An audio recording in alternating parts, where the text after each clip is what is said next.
Hey there. Do you ever look at your art and think something's not quite right? You can't put your finger on what's not working. Is it the perspective? Is it the color? Is it the poses? Could be any number of things. And that is what we're going to try to help you solve. My name is Lee White, and this time I'm going to be talking about composition specifically. How do you make better compositions? How do you get unstuck from a weird or bad composition? All kinds of tips, tricks, and techniques. So have a look. I do want to thank the people that posted the artwork in our forum. I do have a couple of samples of theirs in this lecture.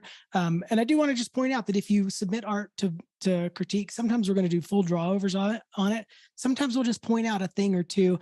If we do point out a thing or two about your work that could be improved, do not think that means that it's bad artwork, because sometimes it's just like this one little thing. It's a great illustration and it's just one little thing that needs fixing. So I do want to thank you guys for that and prep you for that. This month we are doing composition, and so I'm just going to go ahead and start cruising through this. I do want to define it because, as I've said in our podcast many times, when you say a definition, it makes you seem smart. So there you go. The way composition, the classic example or definition rather of composition is the way in which different elements of an artwork are combined and arranged. I feel like that doesn't do composition justice, because it really is more than that. And I love this second definition that I found. The nature of something's ingredients or constituents, the way in which a whole or mixture is made up. That is a better definition of composition. It's not just moving things around on a page arbitrarily. It has meaning, and it changes the meaning depending on what you do with your composition. Of course, there's other elements as well, like light and color and all the other stuff that we're going through. But it really is, I think, the most important thing is all these elements have to make up the whole. And that's the big thing. So I love that definition. The problem that we deal with quite a bit as illustrators is, how do you start a composition? This is a page from the wonderful book by Edgar Payne. If you guys are familiar with it, it's a landscape painting book. And he's got all these different ones in here. And it's almost like you're just picking and choosing. Like you could almost pull it out of a hat. Like, oh, I'm going to do the Steelyard composition. Or I'm going to do an S compound curve composition. It's random and it's good. I don't want to say that it's not good, especially for landscape painting where there's not a ton of meaning into it. But, putting these lectures together, we're really addressing you guys as illustrators, not just fine art painters where we see a nice grouping of trees and paint them. And so this falls a little flat for me. And so where do you start with composition when you have a new assignment and you're just starting to draw it out? My answer is the big three. There's three big things that you got to address first. And if you do those three things first, that's going to help you get started and moving in the right direction. So the big three, number one, know what story you are trying to tell. Out of all the elements that Will, Jake, and I talk about, whether it's composition or lighting or all the other stuff, the storytelling really does drive all of it. And I can't think of more of one that hits with composition. What are you trying to say? What kind of emotion should your audience have? What things can be included? And more importantly, what things can be left out? If you check out this really cool sequence of spreads from Jake's Littlebot book, it's really great. I mean, in the top one, there's a lot of energy and a lot of life. And then, the subject matter dictates how the next spread works, both in terms of composition, color, and all of it. It's very sparse. It's very barren. And, there's just lines and stuff. It just feels, if you just were to make Sharpie and just fill all that in, it would feel kind of barren. You know what I mean? Even without the color and all the other stuff, the composition matches the content perfectly. So let the content drive the composition. You have to understand what you're trying to say before you can just start drawing it down. And we see it a lot where somebody will say one thing and the composition is saying something totally different. Hey, Jake, go back to that slide, Lee. This is a random, meaningless, worthless comment, but those holes in the trees could have been eyes. Oh, yeah. yeah. If I was William Joyce, definitely I would have fit that in there. I will say this. This is an aside. This is an aside. But if you want to have fun with your life, buy a box of googly eyes and just carry them with you, and you can put them on. It makes even a doctor's visit funny when you put googly eyes on all their equipment. That's a side note. Number two, out of my big three criteria for composition, have a focal point have a focal point. That's the big thing, and enhance it with your layout. So where do you want your viewers to look first? And then how are you going to get them to move around the page? You can't just have them stay stationary on it, but you do need them to just sit on one spot. And so there should be a dominant spot, and you can have subordinate or sort of a supporting cast, but there needs to be the superstar, the big point. And you can see here, this is my, so I grouped all my elements together. My subject matter is right here. Almost everything points back to my subject matter. And that's the brightest contrast. All the stuff is going back to having a focal point. Where do I want you to look? As opposed to Michael Haig, I hate to, well, we always got to critique things. What is the focal point in this image? Seriously, I'll ask any of you guys. You can talk about it in the chat because you could pick anything. There is no focal point at all. He drew all kinds of stuff, though. There's a horse and there's ravens and there's, oh my gosh, there's so much stuff. And yet there's nothing because he didn't emphasize anything. It's right? Composition and design is about organization. And it's about telling your viewer what you're going to have them look at first, second, and third. That's right. That's right. And you need to control it. You're almost like I always use the analogy, you're a music conductor. And you're lowering the lights over here and you're raising the lights over here. And that's a good way to think about it. This looks like it just spilled onto the page, and I just can't stand it. The third big thing of composition, try many options. This is another one that we see a lot of beginning illustrators do. They understand that they should do thumbnails, but they don't do them, or they don't really invest the time into doing them. This is one of my students that I've been working with quite a bit, Laura Alderson. She's amazing. This is for a book cover, but you got to have at least 10 different ones, because once you know the story, it's not just going to dictate, oh, this is how I do it, and that's the one thumbnail you're going to get. You're going to need to explore. And I always talk about having sort of a drone around a scene. Like once you decide on a scene, like this bedroom scene in Laura's image here, there's a drone kind of flying around. What's going to be the best shot? And it's going to change your composition based on what the storytelling is happening in that scene. But you can't just do one. You have to do a bunch of them. So if you do those three things, if you don't even watch the rest of this lecture, I guarantee you will be better at composition and all of it, all of the storytelling. So once you have those three things answered, now we get into the kind of the inner workings of it. Where do you place the focal point once you decide, okay, I got to have one? There's a couple of top card ones, and this is easy to just turn your, not really pay too much attention to it. But these things work. The rule of thirds, it's a classic one from photography and classic one from painting and art and design as well. The rule of thirds is just generally you divide your page into 9 equal spaces. And where those lines intersect here, where I've got these dots, that's sort of a sweet spot for subject matter. Does it work every time? Almost. I can't think of almost any time that it's not going to work. It's one of those that like, oh, if I don't know what to do, I'm going to go straight to this one. Now, I should say that you don't have to keep it right on this thing. This is not math. These are just general suggestions and tools to use. So that's why I made this little drawing over here. I love putting it way on the outside. It's basically a thing saying, hey, get the thing out of the center, because just arbitrarily putting something in the center never works really that well. There's a way to do the center, which I'll talk about in just a second. So I just say avoid this space and then just get out here on the outside. It tends to work pretty good. The other great part about this layout is it leaves room for storytelling. Again, everything that I tell you guys, I want to push back to telling some kind of a story or some kind of emotion or whatever. Again, rule of thirds, it doesn't have to always be off to the side every time. Like I love this cover by Dan Santat, and having it's still a rule of thirds. If you divided this cover into 3 kind of vertical or horizontal bars, almost all the action is taking place on that lower bar, but it's a good one because his character looks uncomfortable. He sort of wants his character in the center of everything and looking a little bit unsure.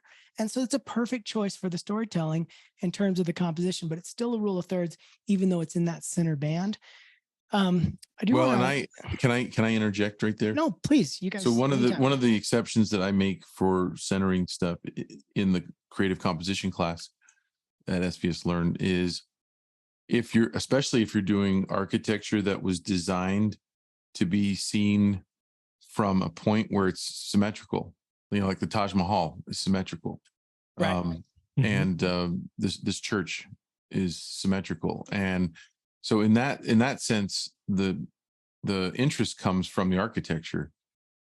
Right. Absolutely. Yeah. Yeah. And so it's not always going to be, do this or don't do this. I mean, Will's totally right. If something's made to be a certain shot, then you got to kind of emphasize that shot. I do want to point out some things sort of not to do as we go around. So this image here by one of our SVS students, really nice image. It is using the rule of thirds. If I divided this image up, it would land right on that. The problem is you've got two focal points and they're almost the same size and almost the same subject matter. It's a parent and a kid. And so if you notice, what I always pay attention to when I'm looking at something in terms of composition is sort of back up, I kind of blur my vision a little bit. And I think, okay, I just pay attention to where's my eye going. And when I look at this image, my eye kind of just keeps bouncing between the two. I don't settle on one. Now, she did do something right by having a little bit more lighting here, so it's going to be a little more dominant. But if you pay attention to what your eye does, you'll know whether you have a good composition or not, because your eye it'll make sense of what your eye's doing instead of bouncing between elements. So just a little way of kind of. Let me ask you a question on that one, Lee. Yeah. So if that's a spread in the children's book, it looks like there's space for type on the upper left and the lower right. Yep. Can you have in a children's book spread, can you have a focal point on each page in one illustration? No, you'll be arrested. It's not possible. No, it does change the nature of it when there is a gutter. And so anytime I'm submitting an image that has a gutter, typically I'll leave the dots there just so you know this is going to be divided. And if there was text on this lower area, the lower right here and the upper left here, it might balance it out a little bit, but I would still argue there's a better way to do this than having both things be exactly the same size. So what that becomes to me is an uninteresting spread, because now I have two focal points and they're just sort of the same. So I just feel like there's, again, going back to this, there's more options that could have been explored that are going to make that a better spread. So could you do it? Yes. But is it the best solution for the storytelling? Probably not. I would say that if in this case, it needs to be two separate single page spreads instead of a full spread, because what benefit am I getting from the full? You know what I mean? Mm-hmm. Sarah says art jail might be a fun place. I don't want to leave off the central focal point, centered composition, because it is a valid thing to do. And I've come around to it. I've argued with David Hone about the centered compositions quite a bit, and there is a place for them. And I think they're good. I think they really work great for covers. And that tends to be, when I was doing my research, like it kept coming up, the ones that I liked tended to be covers. I don't think that's a rule, but I think it's just something that I noticed. Type of thing. Right. Yeah, perfect. I also noticed that they tend to work best when they are surrounded by some kind of framing element, something that makes sense for them to be in the center, something that almost pushes the subject matter to the center, tends to make that work really well. That said, I think it's much harder to pull off than the rule of thirds, especially if you don't have some kind of framing element that is very intentional. It's tough to pull off without it looking boring. I mean, you can do it and put your character, if Jake drew Skull Chaser right in the center, it'd be nice because it's a good character design. But again, would that be the best design for what he's trying to say? Yeah. Your drawing and your characters can save a lot, but we're just talking about composition. And that's kind of why I'm putting these little graphics over here, because sometimes we get wowed by the subject matter and forget, like, oh my gosh, I got so into the character design that I put it right in the center. Or, you don't pay attention to the other stuff as you start drawing. I did want to add a little cautionary tale for square compositions. Square compositions will naturally gravitate towards the center, the subject matter towards the center, without it being intentional. So that's what I'm saying here is, you want to avoid a central composition. You want to avoid it feeling arbitrary. Don't avoid a central composition if that's what the story calls for and that's what the image calls for, but just don't draw it there arbitrarily. And that's what these feel like. They're perfectly great drawings, but they feel like they just landed in the center without much thought. Again, I bet there's another composition of these two that would work better. Next concept is dynamic shapes versus stable shapes, horizontal and verticals versus angles. Like once I get into it, what story am I trying to tell? And this image by Chris Van Allsburg, very stable image. It's supposed to be kind of a motivating and inspirational kind of shot, but it's not supposed to feel scary. It's supposed to feel like in control, just this beautiful horizon. So perfect, right, flat horizontal horizon line. And then you have subject matter way off to the left. Love that shot. Whereas this one's different. Look at if you go back down again, using these little icons down here as an indicator, like I don't want this image on the right to feel stable. I want this image to be, very triangular, very active. It should feel like you're in danger. So once I get those keywords when I'm concepting, I'm like, okay, I'm going to put all this stuff on an angle. I'm going to Dutch the horizon line. I'm going to change my composition based on that active approach versus a more stable kind of approach. And you can play them off each other. It's really fun instead of just arbitrarily making a horizon line. Mm-hmm. And that's what I thought here. Once we start, Jake and Will are going to do some crits too. But I just have a couple of just little things that some students had submitted. This is a gorgeous drawing. It's a gorgeous illustration. I don't have a problem with it. Again, if I just had to pick one thing out of it though, this is the moment where Goldilocks wakes up. That's a very unsure moment, right? She's waking up. She doesn't know where she is. There's 3 bears around her. Think about if you woke up and there was 3 giant bears next to you. but look at the composition. It's super stable. It's just like this. It's just like this one right here. Everything's just on the horizontal. It looks fine. The only thing selling this image about what's happening is the faces.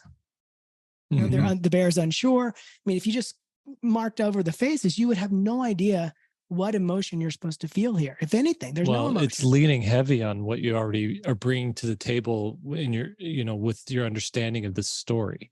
Right. That's right.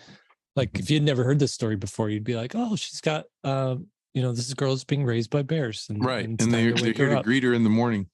Right. This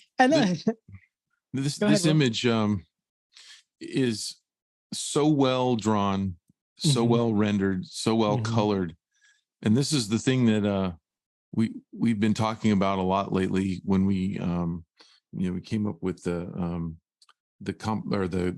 concept class, the designing great concepts, is your storytelling visually has to be paramount. And what illustrators do is we go to school and we learn how to draw and we learn how to paint. We learn how to make things look 3-dimensional. And we get so caught up in that, right, that we forget that the first thing we're supposed to be doing is telling the story, not making a beautiful picture. And this is a beautiful picture, but what I hear you saying is it's missing the mark. That's what I thought. And that's why I kind of grabbed these. I couldn't find a perfect version of this exact moment to use as an example. And I didn't have enough time to do a full drawing, but I got these 2 over here, just kind of putting that bed on an angle is going to all of a sudden activate the space a little bit. And then this is an old classic kind of version of Goldilocks, but look how much more menacing the bears are when they surround her versus in this one where they're over to the left. And so it's a slight compositional change, but you wake up and all of a sudden her silhouette is surrounded by those bears. And this feels over here, this one feels a lot more vulnerable to me than this one, even though it's kind of an old-timey illustration. It's not kind of modern in terms of our standards now. But just showing you slight shifts of where you put something makes a dramatic difference on how it feels. This would be a great challenge to do for, the critique arena type thing where you're trying to show that emotion in that moment. Oh, it's tough. It's tough to do, but that's why it's a good challenge. Yeah, I like that idea. The next principle is leading lines and rhythms within an image. And so a leading line and a rhythm is basically lines that flow back to the focal point.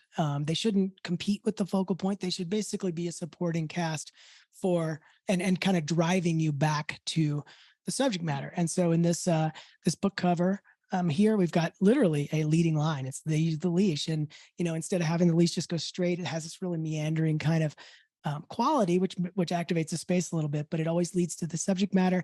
And then the important thing is the focal point of the dog, not necessarily the owners. And in this one, I have like my path kind of zigzagging and leading right to my subject matter. And then also all the characters, even though their eyes are shut, they're all kind of glancing down, which anytime you have characters looking around in an image, that is a leading line. It automatically, whenever you see somebody, like if you're outside and a bunch of people are looking this way, you're naturally going to look where all the people are looking, right? And so that works in an illustration too. And you want to lead people back to your subject matter.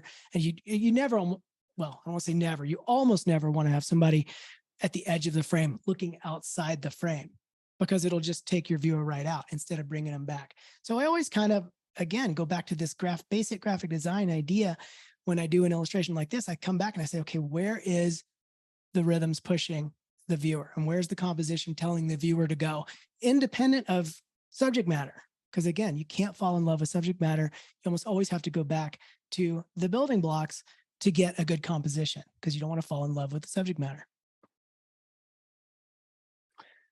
The next principle is repetition. And I always like to add repetition with variety. It's almost always more interesting, depending on what story you're going to tell. Sean Tan, if you haven't seen Sean Tan's book, The Rabbits, it is a masterpiece in terms of repetition. Almost every page is, this crazy kind of repetitive thing. And he's using it for a terrifying effect. It's not just like, oh, repetition is good in design, so I'll just use it. What he's saying there, he's comparing the all the spreads and all the compositions to a military. And what do you get in the military? Lines and order, and it just that you get that pattern. And so he picked up on that and plays with it the whole time. It feels very menacing and it feels very controlled, which is what he's trying to do. It's perfect choice for that. Guy Belleau, is that how you say his name? I don't know. GBU is how I've always heard of it. GBU. It looks like Guy Billout. And so every time I can't remember his name, I just think, oh yeah, it's Guy Billout. And then that's a horrible American pronunciation. It must be Italian. Yeah, but he is a master of this. And so this is, if you can see my little icon down here, this is what I call the duck goose layout. And it's a good one if you can remember that. I label all these layouts in my head, which I'll talk a little bit about in a bit. But this is a duck goose, where you remember that game when you're a kid and everybody's sitting around and you're just duck goose, and then you start running for some reason. I can't remember. So square, square, square, circle, square. So you set up a pattern and then you break the pattern, and it is a wonderful device for setting up a nice composition. And Guy Belleau, or Guy Billout, uses them all the time. Duck, goose. He does it every time. It's so good. And his images are so great to look at. Lee, there's a question for you. Okay. What from Xanderall, what do you mean by you don't want to fall in love with the subject matter? Like I was saying earlier, like a lot of times when you start drawing, like say if I had never drawn Skull Chaser and I just came up with Skull Chaser, it's such a great design that Jake came up with for that character that I might be tempted to just put him in the middle of the page because it's a great drawing, but that doesn't mean it's a great composition. Right. And so, for example, if I was doing my tarot deck and I just fell in love with these mountains that had ladies' heads on them, it might change the composition. I need the composition to do some work for me. I need the composition to lead back to my subject matter, which is this girl in the boat. And so you have to, like, once you come up with all the stuff that's going to be in an image, you then have to, at least for me, I always go back to this and say, okay, what are the elements? How are the elements working together independently of what the subject matter is? In other words, if I reduced it all to squares, circles, and triangles, does it still work as a composition? Does it say what I'm trying to say in terms of composition? I hope that makes sense. It does. Okay, so moving forward. Excuse me. Got the wonderful Will Terry in this one. Have a clear foreground, middle ground, and background. This is also one where a lot of times people will fall in love with their image and they will leave off the foreground. For example, if I took Will's image, I can't make a square in preview, but pretend the crop is just right here because he's got great subject matter. Well, now all of a sudden, everything's just on that middle plane. There's no background. There might be a little bit of background, but there's no foreground. And now you've just flattened the space entirely. And so a lot of people leave off the foreground when all you need is a few little bits of silhouette, like Will has in this case, or like Paul Lassane has in this wonderful sketch. And if you set up a foreground, middle ground, and background, typically it's gonna set up really nice lighting. It's gonna set up really nice staging for your characters, and it's gonna start to become a little bit more believable space. Mm-hmm. So most people put their subject matter in the middle ground. You don't have to, but most people do. So have a clear breakdown of foreground, middle ground, and background. We see this one a lot in Critique Arena, where there's a middle ground and a background, but there's no foreground. And again, it's not a requirement that it always has it. It needs to support what you're doing, but just in general, try it out in a sketch and see if it works. Vary your sizes, big versus small. This is Norman Marana's. I can't remember if this one won Critique Arena or not, but it was up there. I remember I loved this piece. So he's really playing with the idea of big versus small. He does have these characters in there, and they're small. They're secondary characters, and so that's what I was saying right at the beginning. Is you want to have your A subject matter. This is where I want everybody to look, and then you can have sort of your supporting cast, but you need your star. No pun intended on that one. The prompt that month was star, and I just love this one. And then I also love the play on a big character holding something really little, or like with Jack and the Beanstalk, you have a little character with something big. It almost always works and makes an image really interesting. So, on opposite side of that, if you have equal masses, especially set up in a horizontal way across your image, it's going to dilute it a little bit. So I love all the detail that's in this character. So again, it's a great drawing, it's a great character, but the composition is struggling here because we have equal masses on both sides of this, and it doesn't have any dominance on either one of those things. And so it takes away from it a little bit. Again, really doesn't mean it's a bad image or anything, just that the composition could really be improved there with changing your size relationship. Lee, I noticed a lot of really good comments on your hair today. They're wondering if you're using product in there, and if so, what kind? All natural, baby. All natural. No, we found this lady here, this Japanese hairdresser who is awesome, and I was like, I just want my hair to be spiky always, and so she just cut it like. She's like Edward Scissorhands. And now when I get out of the shower, it just is like spikied up. I don't really have to do that much. I mean, I can put like a little bit of like, not gel, or I don't know what it is. Like conditioner or something, or moisturizer or something, but she's amazing. Anyway, I'm trying not to wear hats so much, because I realized in like 150 episodes of our podcast, I have a hat on, like 149 of them. So need to stop doing that so much. I love it. All right, so moving on. So your shape design, once you figure out what the subject matter is, you want to draw, and should it feel scary or should it feel safe?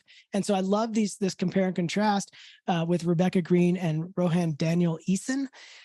Use shape design to help sell your story. Sharp, jagged shapes are going to feel much different and much more threatening than rounded shapes and softer shapes. I mean, look at how Rebecca's using all this. It's not just the ghost, which is a very rounded ghost. Even the bottom here, very rounded. The arms are all rounded. It's just made up of rounded shapes because she does not want you to be scared of that ghost. But then also all the supporting elements of the composition are soft and rounded, almost like a cloud. That's what I think of when I think of this drawing. It's like she just picked a cloud shape, like a cartoon cloud, and just put it wherever she could. And it feels soft and it feels friendly, which is exactly what she wanted. And look how sharp everything is here. Even, I mean, the teeth are going to be sharp. That's like the easy one with a wolf silhouette. But what about the fur and the ears? And I mean, everything is sharp. Nothing isn't sharp. Even the paws, like he gave it like these like Freddy Krueger hands, or Wolverine kind of. It's brilliant. And that's why I love illustration, is because we don't have to stick to, oh, well, the wolf has a rounded little foot, and he's got the little paw pads and all that stuff. Like, that is the worst way to think as an illustrator, in my opinion. If you start thinking this way, I want this to feel threatening and I'm going to make everything sharp. Now it's driving your shapes, and now it's driving your composition. Instead of like, oh, I need to get out my anatomy book so I understand how a wolf's foot works, That's just my take. the more realistic you are in your style, the harder some of this stuff is because you can't change the shapes as readily as some of these other illustrators. So just something to think about.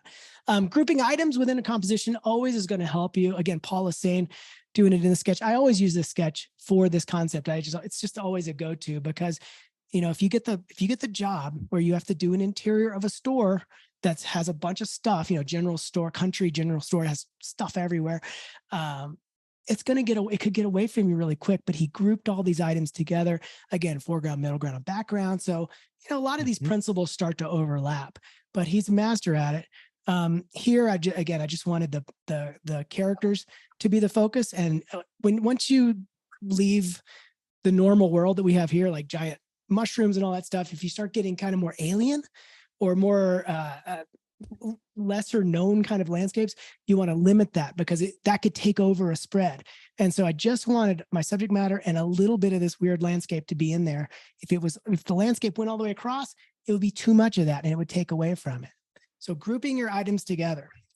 This image here, I do get a clear sense that this is the subject matter, but I feel like as I start to go around, I start to get puzzled by all the other stuff seemingly sort of randomly placed. And so I think there's probably a little more organized way of drawing a scene like this. I'm not totally sure what's happening with this, some kind of contraptions being built. But again, if it was handled in this way, I think you could organize that a little bit better. Not so easy to do. Sometimes it's hard to group these items together. Okay, so that's going to do it for my lecture. Now Jake and Will are going to take over, but I got a couple of things I want to add. We got some great resources at svslearn.com. This is just a few of the classes within our curriculum. That's awesome. And we've got some other classes outside the curriculum as well that support this, but you've got to check these out. They're much longer versions of this, and they have assignments that go with them and all that stuff. So just a couple to check out. And then I just want to tease this out there. Your screen is okay. These are meant to be blurry. They're not ready for you guys yet, but we are doing some how to fix your art study guides and checklists for you guys to work with. You can print them out and work with them right at your desk. And those are going to be coming soon, but they're not ready yet. So I had to blur them out a little bit. If you're interested in seeing us fix more art, join us every third Thursday for How to Fix Your Art live stream. And it's going to be right here on this YouTube channel. So like and subscribe.